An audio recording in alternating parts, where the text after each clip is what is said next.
We're here in eastern Texas. Two 5-product countertop dispensers. So I just kind of want to give y'all a rundown of what an install looks like.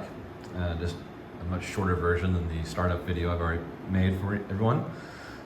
There are 2 flavors per panel here. This is a concrete room, so we had them install these wood pieces that we can mount to.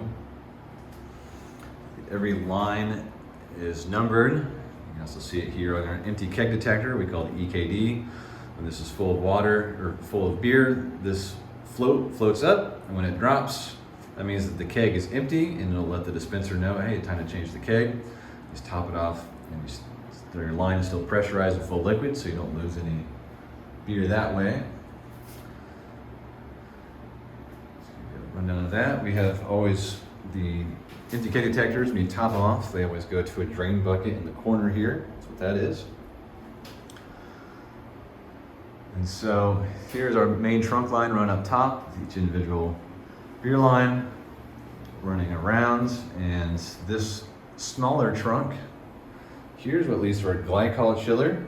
So that circulates cold liquid that's in a pipe. Actually, here's a good example.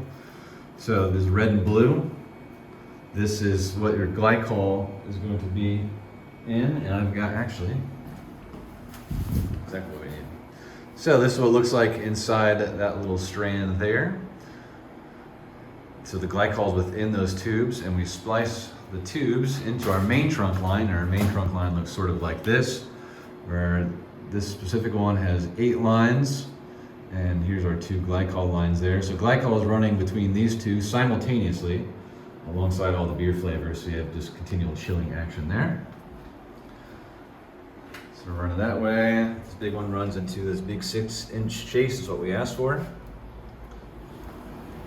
Now this particular install, there's actually 2 5-product countertop models. It's a granite countertop, so all the holes were cut for us before time. When you pay and you get a pre-install email from me or any other technician, we'll give you the measurements on what size holes we need for the tap display and for the countertop model. I'll show you underneath here. Underneath, and this is very important for any install, we have plenty of room to work with, a lot of free space.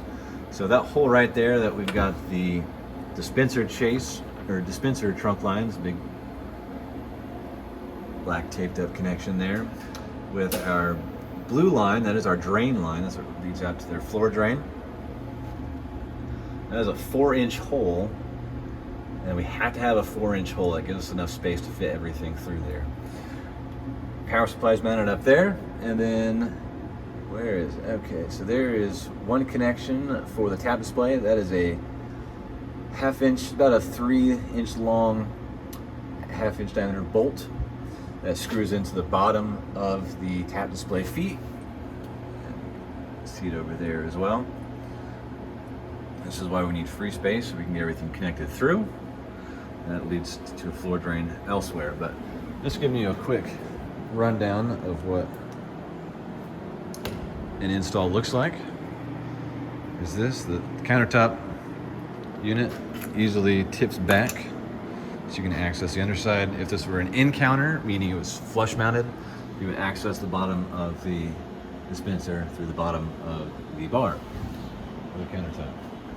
So just a quick rundown of what it looks like. The glycol chiller doesn't necessarily have to be in the cooler. It's always good to. You may have noticed also these lines coming through here. So this white line goes into this braided, actually our gas supply. So that runs all the way up there. So there are going to be some other items in this cooler, so we made space for that. And then you have a clear line coming out the bottom of your beer pumps here. And that is the exhaust. So the way that works is when there's a diaphragm in this beer pump that is expanding and contracting to help push liquid through and using CO2. So when it expels CO2 as it's pushing along, we run it outside the room so it's there. That's the nitty-gritty.